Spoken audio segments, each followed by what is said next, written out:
Friday and a new weekend. I hope this finds you folks well as fall gets started here.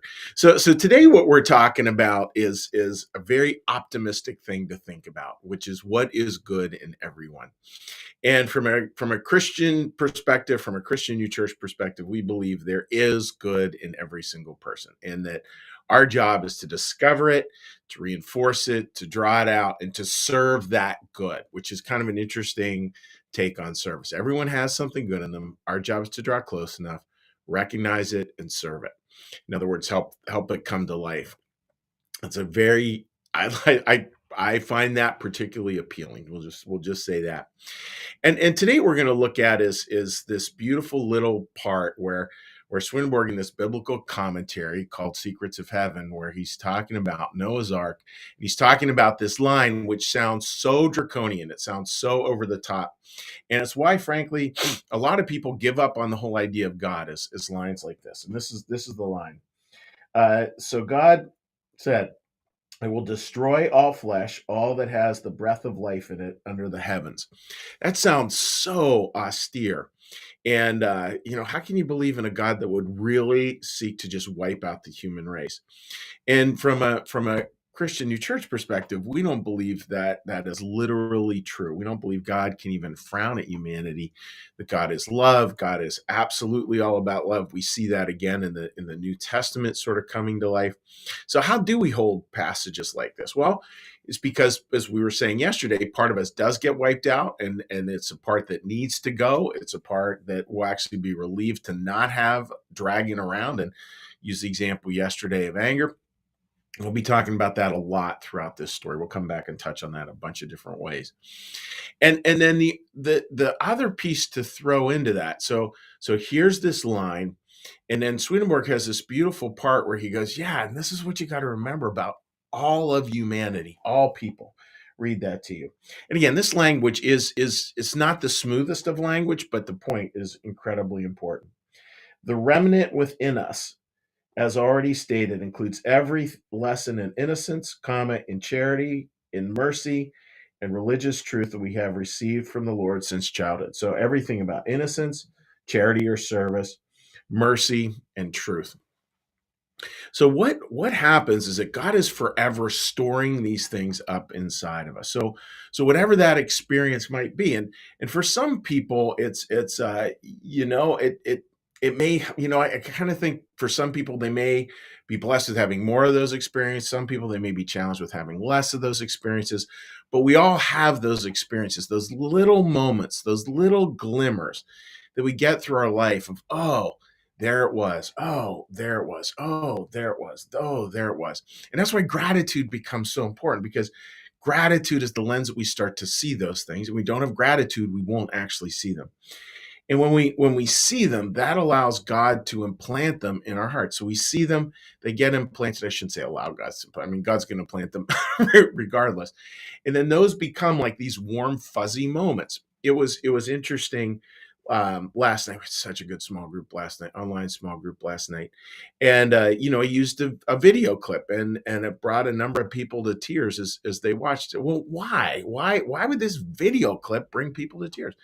Well, it's simply because it resonates with one of those states inside their heart. So they see something out here, it resonates with something in here, and it brings tears. Sometimes it brings laughter, sometimes it brings simple acknowledgement, whatever it is. But those states are super important. So what the theology here is that here you have kind of this band of things that are going to get wiped out. And thank goodness. Think of it like bad cholesterol getting removed. Think of it like a cancerous tumor getting removed. That's the stuff that's going to get wiped out. And I believe, I think specifically, I think it'll be quite a relief. Sign me up for that operation. And then underneath it, so here's all the stuff gets removed, and then underneath that layer is this golden part, this part that we all have, which is really fascinating, right? And it's amazing how fast we can access that. A story from a couple of weeks ago. So as many of you know, on my days off on Mondays, I often go and hit auctions just because I like to have something that's just totally outside of being a pastor. And I certainly hope you have something like that as well. And was going through this auction or these box lots, which are boxes just filled with stuff that people were auctioning off. And they had this box lot, and this is sort of hard to hold, but you can see this bag here, and this bag is filled with these blocks. So I looked at this. I thought, oh my goodness, that was the same bag of building blocks that my grandmother had in Pittsburgh, Pennsylvania, on Mead Street. Not that any of you would know where Mead Street is, but that was the same bag. So I got it, invested a whopping total of $2 in it.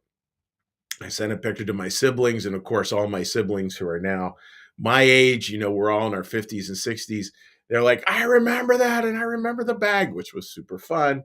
And because we used to go to my grandma's after church on Sunday and play with these blocks. She had a very small apartment in Pittsburgh, and then I asked my dad about them, and I said, Dad, when did you get those? And he said, Oh, we got those during the Depression when I was in preschool, and his family has a whole journey around homelessness, etc., which is not for today, but it was like it has this deep meaning in our family.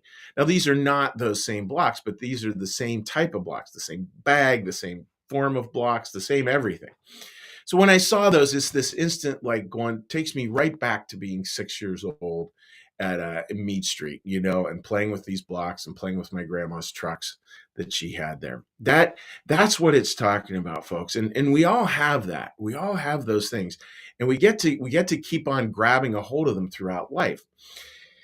So this part goes, but this part, and this is an important part of Christian New Church theology that you will hear if you hang out around New Church people a fair amount.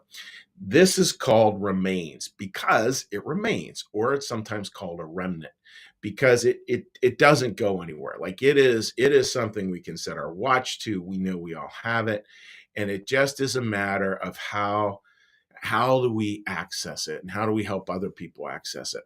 I think a lot of the time, most of us are asleep to it. I certainly am asleep to it a fair amount. Those warm fuzzies, and probably a lot of you are as well. And it's just about waking to it, and it's just about noticing, like, oh yeah, what can we do to further that in other people? How can we give them those little remnants? No, and again, there's a tier of stuff that's going to go, but there's a tier of stuff that's going to remain. How do we do that? Incredibly important for us to think about that. So that's the point, folks. If you're watching this with someone, or you would like to give us a note here in the in the comment section, just what's a remnant for you? What's a remain for you? What's something that will stay with you? Some wonderful memory. You could think of it as a kid, or you could think of it as an adult. What will that be for you? Might be a fun question to kind of hear some people offer some things on. And that part again never gets wiped out. So that's the thought as we go into this weekend. Now, a little foreshadowing here. Next week, we're going to be doing 10 minutes of morning calm a little bit differently. We have a service coming up the week after based on 5 questions from Jesus, and we're going to be looking at each one of those questions Monday through Friday. So that'll actually be super fun. I am looking forward to that a great deal. A little sort of change of pace, and then we'll grab back a hold of the story of Noah and the ark. So with that, friends, let's do a little meditation here. So let's start with getting a little breath.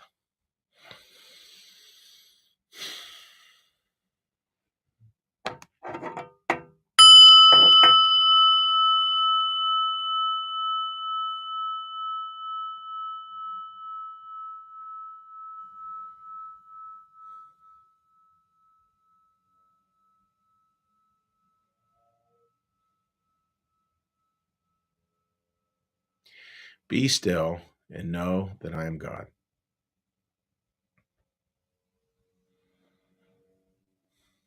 Be still and know that I am.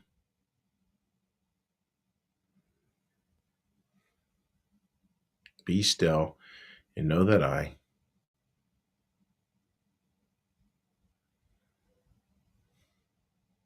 Be still and know that.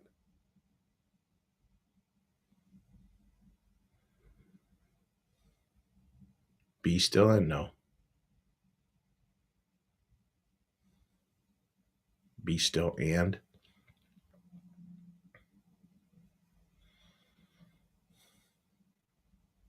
Be still.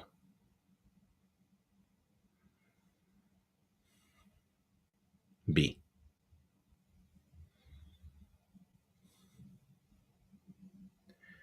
Our Father, who art in the heavens, hallowed be thy name. Thy kingdom come, thy will be done, as in heaven, so upon the earth. Give us this day our daily bread, and forgive us our debts, as we also forgive our debtors. And lead us not into temptation, but deliver us from evil. For thine is the kingdom, and the power, and the glory forever. Amen. May the Lord bless you and keep you. May the Lord make his face to shine upon you and be gracious unto you. May the Lord lift up his countenance upon you, bring you peace, and bring you home. Amen.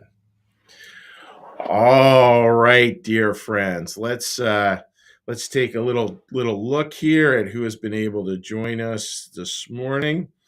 And just a quick heads up as well, we just got confirmed we will be traveling down to South Carolina and doing a service down there on November 20th. If that has any interest to you, or you're anywhere in that area. All right, so let's take a look here. Patricia, great to see you joining us this morning, and I hope you have a wonderful weekend. Linda, great to see you joining us. Good morning to you, my dear friend. Isn't it great to see you? Yes, and a big old happy Friday. It was funny how fall arrived with like a flurry today. Not with a literal flurry, but it's a whopping high of 66 degrees today, which is kind of fun. Mandy, great to have you joining us from out there in the Midwest. Hope you're doing well. Marcus, good morning to you, buddy. Hope you're having a great day. Another Midwesterner there with Martha. Good morning to you, my friend. Sherry, that's a great remains equals angel kisses. It really is kind of interesting. And that's it has sort of that impression to it. I really like that. That's good. Um, uh, yeah, Mary writes our state park visits in the Poconos. Yeah, it's amazing. Just even just memories of that. And again, we get to accumulate them through adulthood. For those of you who are from the Poconos, who live there, Mary lived there, we lived there. Big Pocono State Park up on top of Camelback Mountain. I did a blessing on a marriage once up there, just spectacular. And I did a baptism for a full family up there as well. Just beautiful, beautiful stuff. All right. Susan writes, picking blueberries off the wild bushes in the vacant land behind my grandpa's house in Old Forge, PA. Oh, that's a great memory. I love that. I bet you snuck a few in there.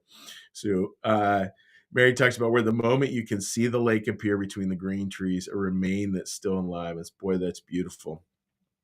Sharon writes, good morning. I love our teaching surrounding remains. Yeah, and it really is powerful. And I love the idea that they're always there. Like they're indestructible. And they're, I mean, little advanced theology, they're, if you're not familiar with the concept, they're actually what attaches us to heaven. They're connected to heaven. They're again, and they're why things resonate that are heavenly, which is a real beautiful point. Sherry writes, picking flowers in my Nana's garden. Oh, that's beautiful there. And here's what's going to happen today. Odds are dollars to donuts. You're going to see whatever type of flower you enjoyed picking. You may well see that today in abundance. So, folks, great little conversation there. And thank you as always for joining me. I realize a lot of people join us later in the day and later in the week, even on Sundays. So please feel free as well to just leave a comment anytime. And, we certainly will do our best to get back in touch with you. So take care, dear friends. Have a great weekend. Bye-bye.